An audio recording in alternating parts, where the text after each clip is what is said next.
Olá, pessoal. Eu sou a professora Gisele Mendes, da Universidade Estadual de Maringá. Nós estamos aqui hoje para mais um episódio do quadro do nosso canal, conhecido como Isso é Crime? Isso é Crime é um quadro do nosso canal, professora Gisele Mendes, do YouTube, que questiona alguns comportamentos, muitas vezes que foram ventilados pela imprensa, pelas notícias, a respeito de se configura ou não algum ilícito penal do nosso Código e das nossas leis penais especiais.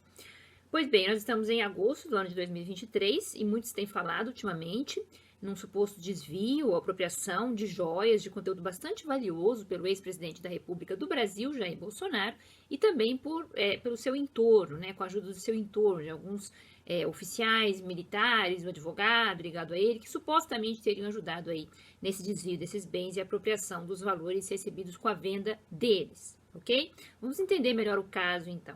Então, Bolsonaro e sua comitiva, como presidente da República, né, que foi entre 2019 e 2022, ele recebeu uma série de presentes, de ornamentos de estados estrangeiros.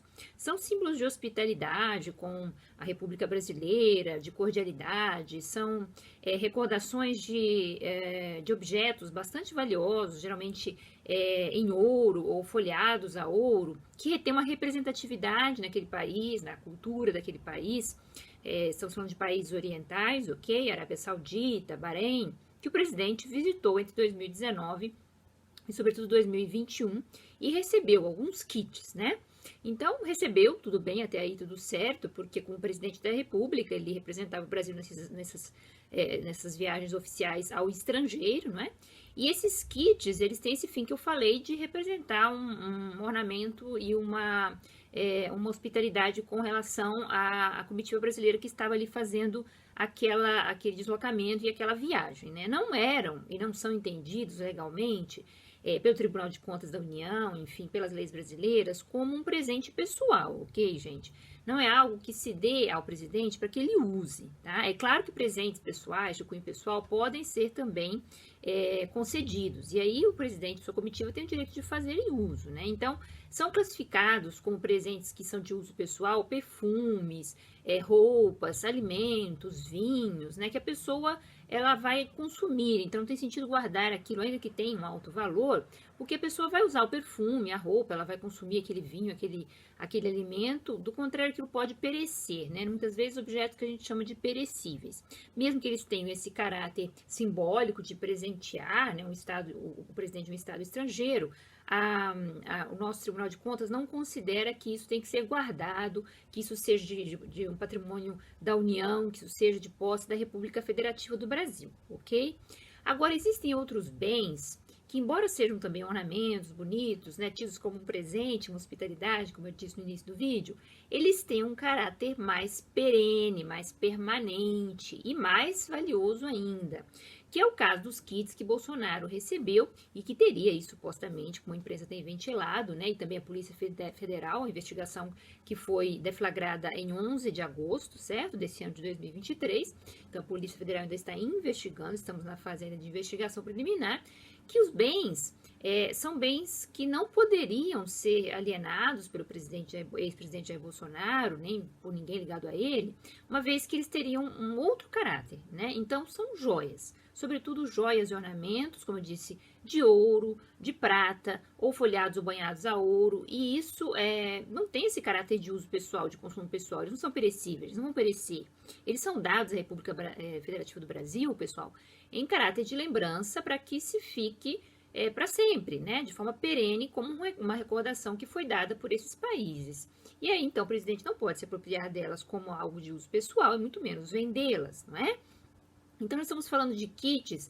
Um dos kits, por exemplo, que veio da Arábia Saudita, o presidente recebeu em 2019, na viagem que fez, entre as inúmeras viagens que fez, claro, representando o Brasil, que teria ali um anel, um relógio de ouro, um rosário, que é algo muito próprio, né? Aquele rosário que os homens usam nas mãos com contas, né?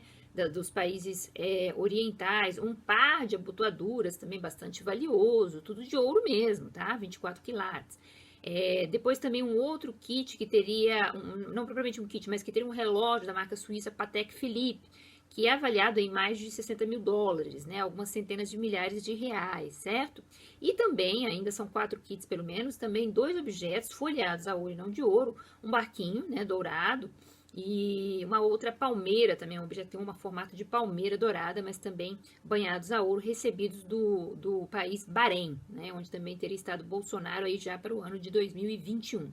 Então, 4 kits ou objetos separados, né, que a Polícia Federal abriu investigação com autorização do STF, porque praticados supostamente por então presidente da República e pessoas ligadas a alguém que é presidente da República, né? Então, caráter aí de investigação é do STF, e o STF autorizou que a Polícia Federal começasse a fazer, então, a apuração dos supostos crimes. É isso que nós vamos ver. Que crimes? São crimes? Bom, um pouco eu já expliquei, né?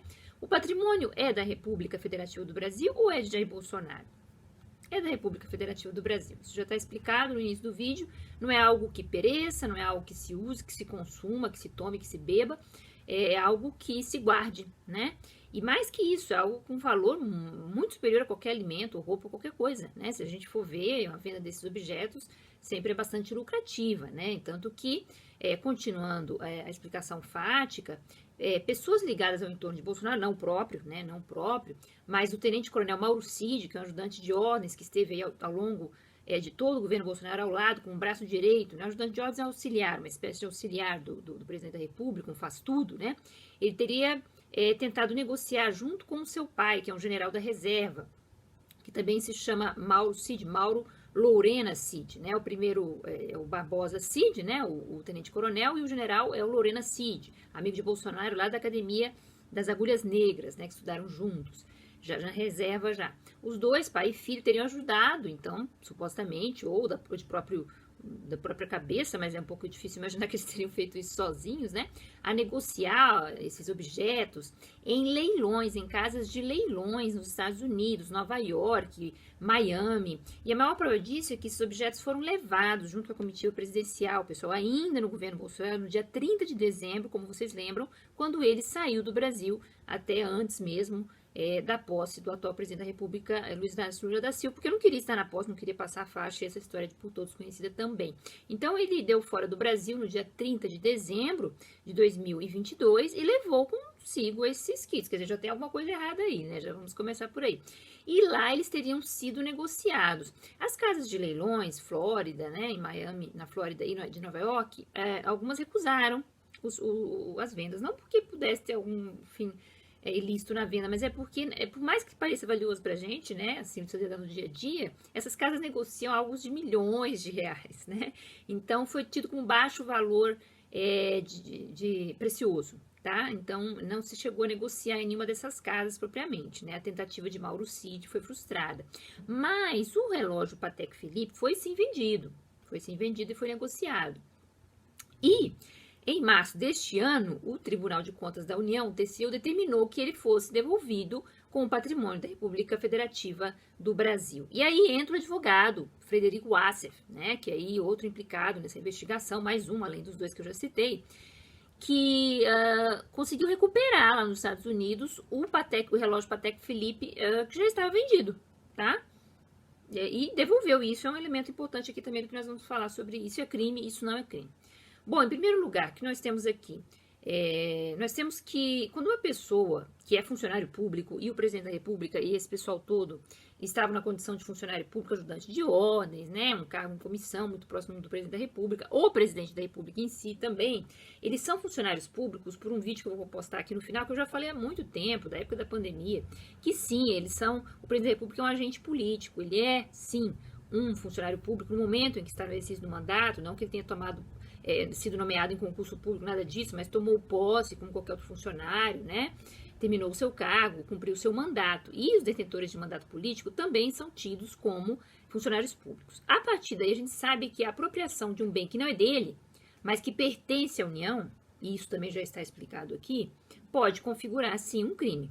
Qual crime, pessoal? O crime de peculato. Então, a investigação em torno dessas pessoas, né, em torno de Bolsonaro, inclusive Mauro Cid está preso, já foi em depoimento à CPI sobre o dia 8 de janeiro, não que tenha a ver uma coisa com a outra, né, os atos golpistas de 8 de janeiro, já falamos bastante aqui, que são a tentativa de golpe de Estado, que configuram outros crimes lá contra o Estado de Direito Democrático, mas ele foi chamado nesse contexto, já que estava essa coisa das joias aí, ventilando, agora em agosto, e ficou em silêncio, direito que ele tem de permanecer em silêncio. Recentemente ele trocou de advogado, o advogado dele agora é César Roberto Bittencourt, um dos nomes mais respeitados do país em direito penal, um grande tratadista da ciência penal. E aí ele veio com uma outra linha de defesa, mas nós já vamos falar disso ao final do vídeo. Então, o peculato eu vou colocar para vocês aqui, sabendo que nós estamos tratando de agentes públicos, é o crime do artigo 312 do Código Penal. Vejam bem, apropriar-se o funcionário público, que são, né, os implicados, de dinheiro, valor, por exemplo, ações, né, ou qualquer outro bem móvel. Aí, com certeza, entra esses kits, entra relógio, entra botadura, entra anel, entra tudo, né? Público ou particular de que tenha posse em razão do cargo, tá? No caso público, os particulares seriam apreendidos, mas assim, esses objetos já eram públicos na sua entrada, na sua destinação, na sua entrega, eles são da União, tá? Como eu expliquei. E eles têm a posse em razão do cargo, porque ninguém ganhou aquilo ali de bonito, né? Eles ganharam realmente porque estavam numa comitiva representando o Brasil, porque ele era um mandatário do Brasil, o outro, por sua vez, ajudante de ordem do presidente do Brasil. Ele não foi de graça, foi em razão do cargo, né? Ou desviá-lo em proveito próprio ou alheio, né? Desviar da finalidade que ele tem, que também é um caminho que eles estavam tomando. Então, apropriar-se é tomar para si. E o próprio Bittencourt explica super bem que esse crime, na verdade, é como se fosse uma apropriação indébita, mas a apropriação indébita especial de um funcionário público. Por isso as penas, olha o tamanho das penas, são penas de 2 a 12 anos de cadeia, além da multa, tá? Então, pena de reclusão de 2 a 12 anos e multa. Muito mais que uma apropriação indébita qualquer, porque a pessoa tem a posse daquilo, tudo bem, é claro, quem vai carregar aquilo? O presidente, ele acabou de ganhar, ele não tem por que não recebê-lo. Mas depois ele não pode desviar da finalidade que é entregar à União, porque aquilo fica exposto num museu, né? Aquilo é do povo brasileiro, né? Não foi porque ele pelos belos olhos, é porque ele é o presidente. Fosse outro, receberia o mesmo presente. Por quê? Porque é algo para o Brasil, não para a pessoa do presidente. E aí o outro vai negociar, né? E Bittencourt explica muito bem. Apropriar-se é um ato de mera conduta. Esse crime aqui, ele é um crime de resultado, mas a apropriação indébita é tida como um crime de mera conduta, e nisso a gente pode entender porque é um sentimento, né? A pessoa pensa, aquilo é meu, né? Não creio que tenha havido nenhum tipo de erro aí de direito, o que a gente chama de um erro relativo a não saber que isso, o erro, né, ligado à ilicitude, à exclusão da ilicitude, de não saber que isso realmente é patrimônio do Brasil, porque sabiam muito bem, e há indícios, há conversas, há áudios, né? Áudios de Mauro César Barbosa Cid, por isso mesmo ele está preso, em que ele diz, é patrimônio do Brasil, mas olha, né, são 112 mil dólares, né, dá uma risadinha, kkk, que coisa, né, porque teria sido aconselhado pelo médico pessoal de Jair Bolsonaro a não ficar com essas coisas, tá, a devolvê-las. Mesmo assim, ele dá uma risadinha num áudio e fala, olha, mas estamos falando de 112 mil dólares, ou seja, né, eu sei que é do Brasil, mas será que não dá pra gente surrupiar isso aí? Então, tem algumas provas, senão ele não estaria, se não houvesse pelo menos alguns indícios, ele não estaria nem preso, né, gente? Então, sim, peculato, né, porque são agentes que se apropriam de bens que pertencem ao Brasil e não a eles, tá? Por tudo isso que eu já falei. E aí nós temos o seguinte, então, o peculato, supostamente, é o crime inicial pelo qual estão sendo investigadas essas pessoas, né? E depois nós vemos que eles tentaram negociar. Quando a pessoa tenta negociar algo que já é ilícito, então nós temos um bem que é apropriado, né? Que é apropriado pelo autor, funcionário público, né? No exercício das funções públicas. E depois nós temos o fato deles tentarem negociar esses bens em casas de leilões, comprovadamente tentaram negociar, tanto que um foi lá recuperar e recuperou, isso também tem uma implicação, já vou falar qual, na Flórida e em Nova York. E aí nós vamos para a Lei 9.603 de 98. O que é isso, professor? A Lei de Lavagem de Dinheiro. Então, eu estou com um bem que eu sei que não presta, né? Ou seja, ele foi roubado, ele foi surrupiado, ele foi apropriado, ele foi objeto de peculato, ele é objeto de crime, e eu quero me livrar, porque ele não vai ficar com ele na casa dele, nem usar aquele relógio no punho, ele não vai dar essa bobeira. Né? Então, o que a pessoa faz? Ela tenta se livrar, tá? Isso se chama lavagem de dinheiro, ok, pessoal? Existe uma lei, a Lei 9.603 de 98, que eu estou colocando aqui, que é justamente a segunda conduta pela qual essas pessoas estão sendo acusadas. E sim, elas tentaram fazer isso, tá? Tanto que um conseguiu até recuperar de volta. Então, a Lei 9.613, eu vou ler para vocês quais condutas poderiam tipificar gesto de levar aos leilões, né? Inclusive estava no avião presidencial do dia 30 de dezembro, como eu já falei, esses kits todos. Então, é muito estranho, né, que tudo isso tenha acontecido. Estava levando para onde, né? Já não podia nem levar, então que dirá oferecer às casas de leilões.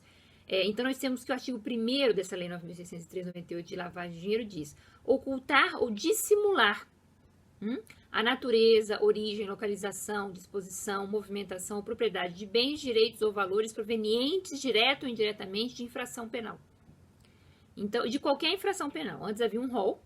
Desde 2012, com a Lei 12.683, essa lei, em 2012, é uma lei antiga que eu estou lendo, mas em 2012 ela foi sensivelmente alterada para que qualquer sanção penal pudesse dar origem à lavagem de dinheiro.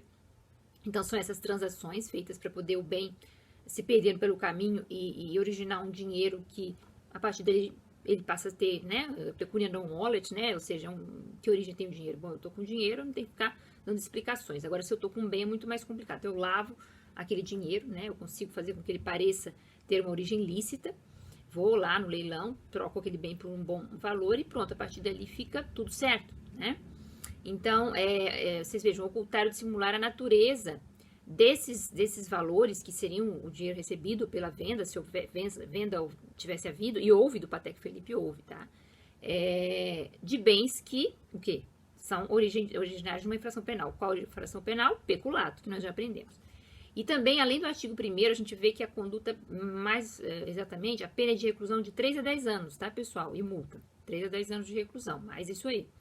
Nós vemos que há um parágrafo 1º, que eu vou colocar para vocês, essa mesma lei 9.603 de 98, que até mais se encaixa melhor na conduta aí desse entorno de Bolsonaro, que é o parágrafo 1º que diz o seguinte: incorre na mesma pena quem, para ocultar ou dissimular a utilização de bens, direitos ou valores provenientes de infração penal, ou seja, um bem proveniente de um peculato, número 1, os converte em ativos lícitos.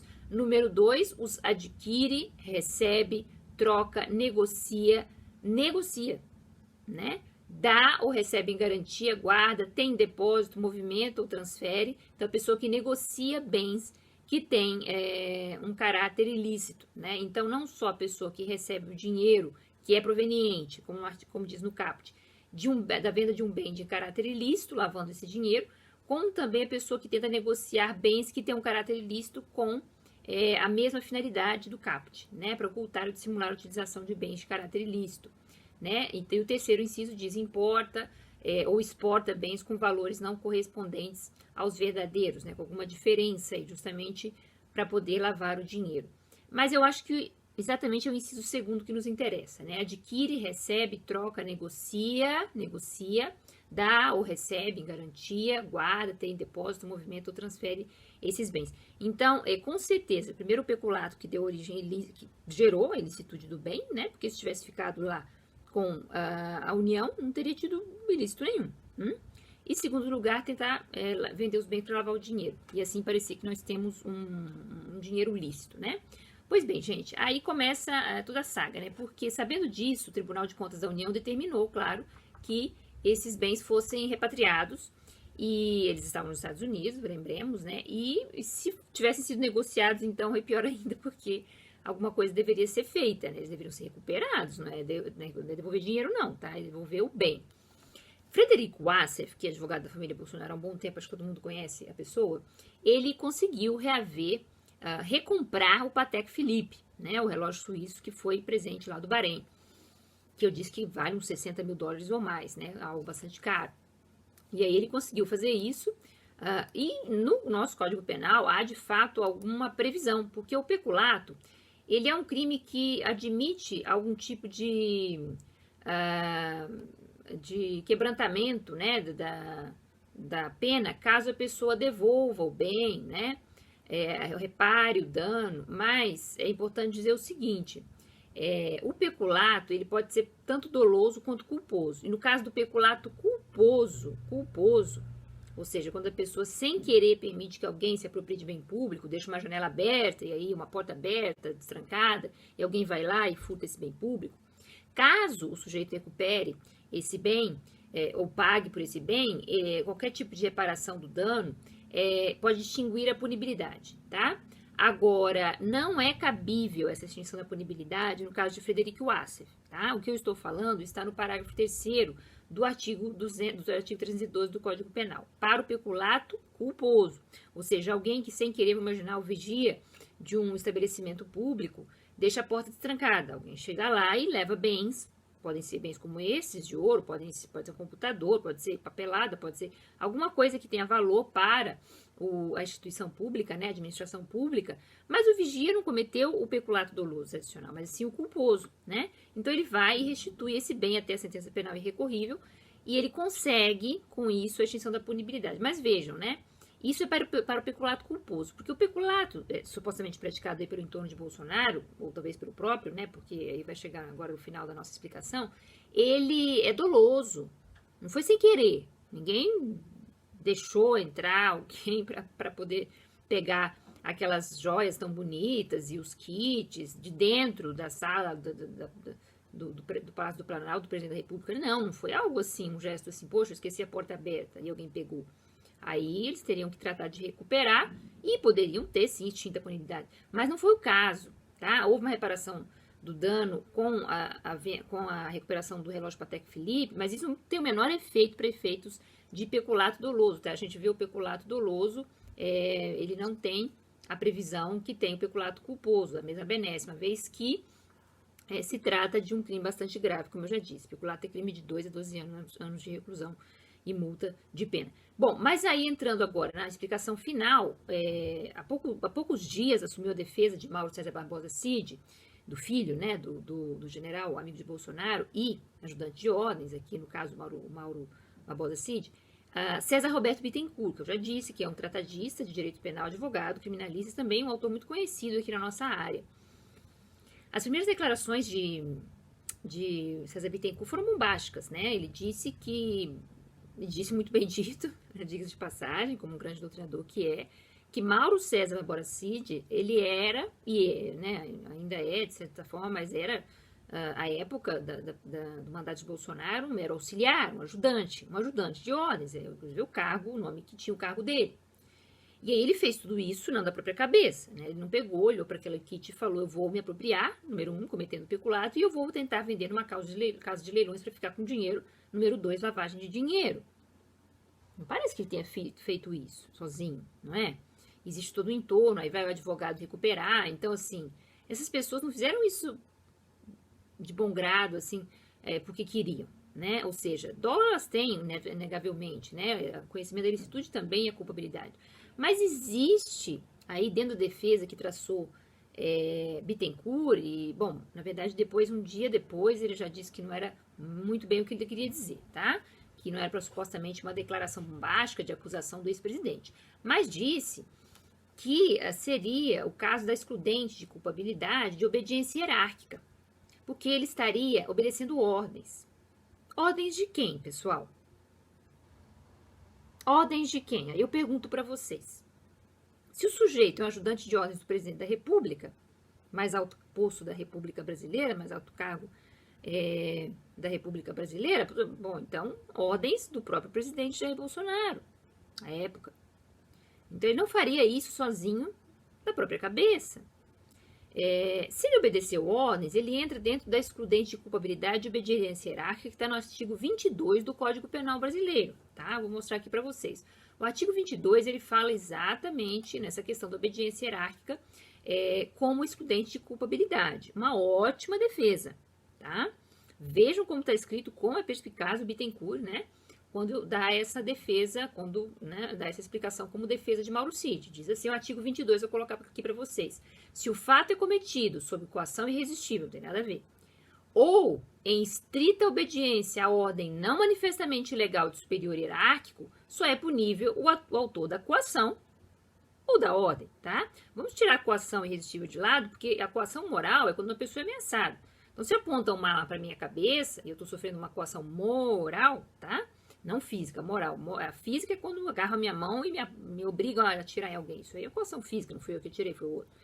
Mas se apontam uma arma para minha cabeça e falam, vai lá, Gisele, mata fulano, assalta um banco, e eu com medo de morrer vou, ou ameaçam um ente querido meu, eu estou sob coação moral, eu cometo o assalto ou homicídio, mas não sou eu. Porque, propriamente, o que vai acontecer, apesar de eu ter dolo, é que a minha culpabilidade ou a minha liberdade de resolução de vontade, de orientação do meu dolo e da minha vontade são excluídas. Só é punível quem? O autor da coação. Entendido? Isso se chama coação moral irresistível. Agora vamos para a obediência hierárquica, que é outra parte também de exclusão da culpabilidade, que também exclui a liberdade de resolução de vontade. Ou seja, eu estou obedecendo uma ordem não manifestamente ilegal de um superior hierárquico meu, no caso Jair Bolsonaro. Ora, o cara é o presidente da República do Brasil. Há menos de um mês ou dois nós sabemos que esses objetos não pertencem a ele, mas sim à República Federativa do Brasil. Mas ele me diz, eu, que sou subordinada, que eu devo vender, preparar os kitzinhos, colocar no avião e dar meus pulos para vender isso no estrangeiro, de preferência para não dar muito na vista. Eu vou desobedecer, pessoal? Ora, é o meu chefe, e não é qualquer chefe, né? É o chefe de todo mundo, dizendo algo que pode até parecer lícito, ou seja, não é que a ordem não é ilegal, é claro que a ordem é ilegal, é claro que isso é um crime, eu já expliquei o vídeo inteiro, eu passei explicando até aqui que é um crime sim de peculato. Mas na cabeça do sujeito, ele pensa, não, eu acho que pode, é o meu chefe, ele recebeu os bens em caráter pessoal, então eu vou sim vender e eu vou dar o dinheiro para ele, tá? Assim, não é supostamente que não sabe que aquilo é criminoso, mas que esta ordem não tem um conteúdo criminoso. E sim, Mauro Cid pode se defender dessa maneira. Não é falar assim, mate alguém. Se o Jair Bolsonaro, qualquer chefe de qualquer pessoa dentro da hierarquia, falasse para alguém matar uma pessoa, esse alguém subordinado diria não, porque eu não posso matar pessoas. Eu não sei, não estudei direito, não sou advogado, mas qualquer pessoa tem essa culpabilidade, esse conhecimento da ilicitude básico de que eu não posso matar uma pessoa. Mata por quê? Como assim? Eu estou em legítima defesa, por acaso, para fazer isso? Então eu não mato. Se eu matar, eu não posso alegar o 22, porque a ordem é manifestamente ilegal. Agora, se o sujeito fala, olha, viole a correspondência de um preso, venda um bem que eu ganhei do Bahrein, porque é um bem muito valioso, mas é meu e eu quero ficar com dinheiro, a pessoa pensa assim, eu acho, bom, tá, tudo bem, eu vou, ele tá mandando, né? Não sei se pode ou não pode, mas ele ganhou mesmo, é dele, então ele tá mandando fazer, eu vou fazer. Não é aquela ordem flagrantemente ilegal e manifestamente ilegal, tá? Então, quando se coloca ali ordem não manifestamente ilegal de superior hierárquico, fica muito claro que é aquele caso assim, que muitos brasileiros aí do meio da rua poderiam fazer o mesmo, por não ter certeza da ilegalidade da ordem, tá? Qualquer um de nós, né, até que esse caso viesse à tona, poderia ficar em dúvida sobre isso estar ou não como um patrimônio brasileiro ou um patrimônio pessoal de Bolsonaro. Então, só é punível o autor, aí o finalzinho, ó, só é punível o autor da coação ou da ordem, no caso, da ordem. E quem é o autor da ordem? É o ex-presidente da República, Jair Bolsonaro. Entenderam? Então, nós temos aqui os crimes que eles teriam cometido, né? O peculato e lavagem de dinheiro. Há